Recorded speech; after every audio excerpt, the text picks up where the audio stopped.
ang natitirang 624 billion pesos ay maaari pa ring pagmulan ng korupsyon.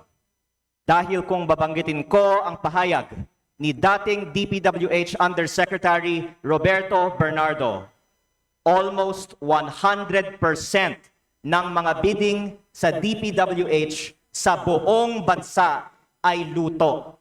Almost 100%. Pagkatapos ng lahat ng mga flood control hearings in aid of legislation, hindi natin dapat aprubahan ang parehong mga presyo sa mga proyekto ng DPWH. Kaya iminamungkahi kong ibaba ng 25% ang mga presyo ng DPWH upang mabawasan ang posibleng 150 billion pesos ng posibleng kickbacks. Mr. Speaker, I want to make this very clear.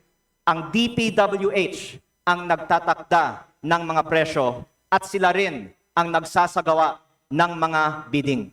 At kahit hindi kunin ng isang congressman ang kickback mula sa mga proyekto ng DPWH sa kanyang distrito, makukuha naman daw pa ng mga taga-DPWH ang kickback mula dito. Kaya itinutulak ko na ibaba ang presyo ng DPWH para wala nang makukuhang kickback ang DPWH. The only thing necessary for evil to triumph is for good men to do nothing, dear colleagues. I believe that our distinguished colleagues here are good men, that many of us here want to end kickbacks in DPWH, but assume this is impossible. I am making this manifestation in hopes that we can chip away at the perception of impossibility. Maaari nating wakasan ang kickbacks sa ilang distrito ng DPWH at balang araw sa buong DPWH.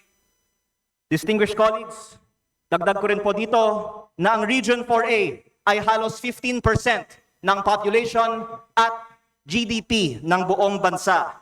Pero nakakakuha ng mahigit kumulang 10% lamang ng budget ng DPWH. Kaya dahil nandito po ako sa seksyon ng mga kinatawan ng Batangas, Cavite, Laguna, Quezon at Rizal, nakikiusap po ako na kung sa susunod na bersyon nitong panukalang budget ng 2026, may savings ang mga presyo ng DPWH, sana dagdagan naman ang share ng budget ng mga distrito ng Region 4A.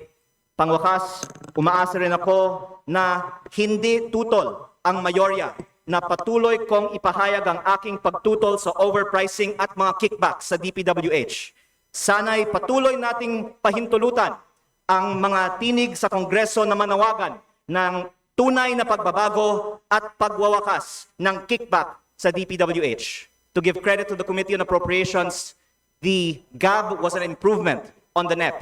At umaasa po ako na ang GAA ay magiging improvement sa GAB. Maraming salamat po.